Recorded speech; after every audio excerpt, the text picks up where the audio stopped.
व्यासपीठ से धुंधली की कथा कही जा रही है। धुंधली तामसी प्रवृत्ति, संतों की, महापुरुषों की, भगवान की कृपा अटूट बरस रही है। मंदिर में हजारों लोग जाते हैं। ये जरूरी नहीं कि सबके ही काम बनते। जो देवकी जैसी बुद्धि लेके जाएगा उसके यहाँ कृष्ण आ जाएंगे, और जिनके पास में बुद्धि धुंधली की होगी तो वहाँ धुंधकारी ही आएगा। वहाँ कृष्ण की कल्पना भी नहीं की जा सकती। गुण तीन होते हैं, रजोगुण, तमोगुण और सतोगुण। जो दूसरों के कल्याण में बुद्धि लगाए हैं अपनी, वो सतोगुण प्रवृत्ति के लोग हैं। जो अपना पेट भरने के लिए जिंदगी जी रहे हैं वो रजोगुण प्रवृत्ति के लोग हैं। और जो दूसरों को कष्ट देने के ही लिए धरती पर आए हैं उनको ही निशाचर कहा गया। वही राक्षस हैं, उनका कोई जीवन नहीं है, उनका कोई भी आधार नहीं है। फल गैया को खिला दिया गया, गौ माता ने एक सुंदर बच्चे को जन्म दिया, उसी का नाम गौकर्ण रखा गया। गौकर्ण का अर्थ है कानों के द्वारा सुना हुआ ज्ञान। पढ़ने से भी उतना याद नहीं जितना कि सुनने से जीवन में परिवर्तन होता है। पढ़िए, शास्त्रों से चिंतन पुण्य पुण्य से, शास्त्रों का चिंतन करें, पढ़ें, लेकिन उससे भी ज़्यादा सुने।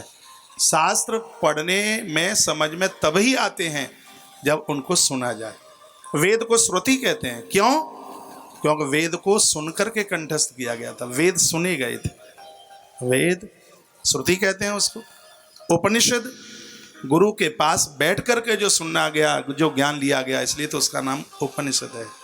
सुनने में हम मन लगाएं। जो सुनता है बस उसी को गौकर्ण के नाम से जाना जाता है। गौकर्णेषु इंद्रियेषु, जिसकी इंद्रियां भगवत कार्य में, जिसकी श्रवण इंद्री अच्छी बातों को सुनने में लगी है, धरती का वही स्त्री पुरुष अपने आप में गौकर्ण के रूप में है। कानों से हम भगवत चर्चा, अच्छी बातें, बढ़िया बातें सुने, यही जीवन के कल्याण का परम साधन है। गौकर्ण सम्राट है इस भागवत का। इस दुनिया में दो ही तरह के लोग हैं, तीसरे तरह का आदमी है ही नहीं। एक धुंधकारी बन करके आता है और एक गौकर्ण बन के आता है। धुंधकारी कौन है? कियत कालेन तौ जातो तरुणी तनया भुवौ गौकर्ण पंडितो ज्ञानी धुंधकारी महाखल। इसके लिए कहा गया है कि महाखल है, महापापी है। इसको महाखल क्यों कह दिया, महापापी क्यों कह दिया? इसलिए कह दिया क्योंकि इसने माता पिता का अपमान किया है। मैं व्यासपीठ से एक बात कहना चाहूँगा, जब बच्चे माता पिता से करड़ी आवाज़ से भी बोल दें तो उनका भाग्य धरती पर लोट पीट हो जाता है, उसके संपूर्ण पुण्य नष्टित हो जाते हैं।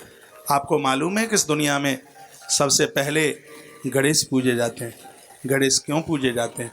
इनको बोला गया था, कार्तिक और गणेश को शिवपुराण में कथा आती है, जो धरती की पहले परिक्रमा करके आ जाएगा उसी को हम पहले विवाह कर देंगे। लेकिन गणेश जी ने तो माता पिता की ही 7 परिक्रमा कर दें। कहा हम पूरी धरती की 49 परिक्रमा करके आ गए। कहा तू तो गया ही कहाँ? कहा आपने ही तो कहा था जो माता पिता की पूजा करता है उसको धरती की 7 परिक्रमा करने का फल मिलता है। तो मैंने तो 7 बार पूजा की है, तो 49 परिक्रमा लगा के मैं आ गया। शंकर रो पड़े और कहा संपूर्ण देवताओं में सबसे पहले गणेश की पूजा होगी, क्योंकि इसने माता पिता की महिमा को बढ़ाया है। धरती पर वह भाई लोग, वो बच्चे लोग बहुत बड़भागी हैं, भाग्यशाली हैं जो माता पिता से कड़ी आवाज़ में, ऊंची आवाज़ में नहीं बोलते। जो माँ बाबू जी की ठुकाई करे वो धुंधकारी, और जो माता पिता को अपने हाथों से भोजन कराए, उनका ध्यान रखे, उनका ख्याल रखे, वही गौकर्ण हैं। अब हम विचार कर लें कि उनमें से हमारा नाम कौन से में आएगा। भैया हम तो कभी बड़ी ऊंची बात में, कड़ी बात में कभी बात करे नहीं है, तो हमें तो धुंधकारी की लाइन में बैठने को नहीं मिलेगा स्थान। हाँ, तो धुंधुली का पुत्र हुआ है जिसका नाम है धुंधुकारी। धुंधुकारी के अंदर कुछ दोष हैं। क्या दोष हैं? स्नान शौच क्रियाहीनो दुर्भक्षी क्रोध वर्धितः। कभी स्नान नहीं करता। समझदार लोगों को नित्य स्नान करना चाहिए। मंदिर में पूजा में फूल चढ़ाने का जितना महत्व है, दिया जलाने का जितना महत्व है, भगवान को स्नान कराने का जितना महत्व है, स्वयं में भी स्नान करने का उतना ही महत्व है। इसलिए सहस्रम स्नान माचरेत, 1000 काम करने से पहले नहाने की बात बताई गई। उस रसोई का भोग देवता कभी भी नहीं स्वीकार करते जिन घरों में देवियां बिना नहाए अंदर रसोई में घुस जाती हैं। और रसोई में बिना नहाए नहीं, मुंह में बुरुस लगा हुआ होता है और चाय भी बनाती रहती हैं। खैर आप तो ऐसी नहीं है, लेकिन प्राय ऐसा होता है, बिना नहाए छौंक लगा देंगी, बिना नहाए आटा गूंथ देंगी, फिर कहेंगी लल्लू नेक देखियो नेक जाकर लूण में कौआ चौंच नाए माजे तोनू नेक दो लोटा ढार के आई जाऊं। रसोई एक देवालय है, रसोई मंदिर है, और स्नान की जो शुचिता है, वो पवित्रता है, वो होनी ही चाहिए।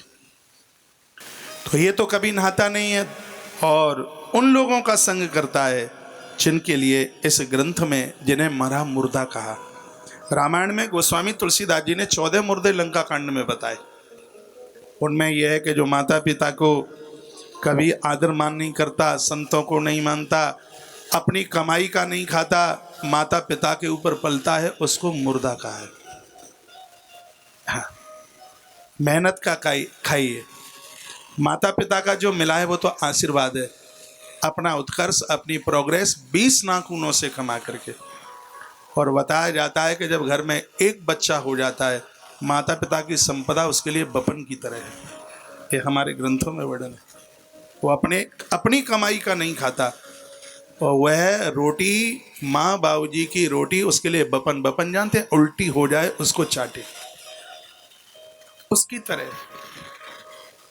एक संतान घर में होने के बाद, दाम्पत्य सूत्र में बंधने के बाद, उसको कुआं खोद के पानी पीना चाहिए, उसको मेहनत करके ही अपनी रोटी तैयार करनी चाहिए, ऐसा ग्रंथ कहता है, वर्णन करता है।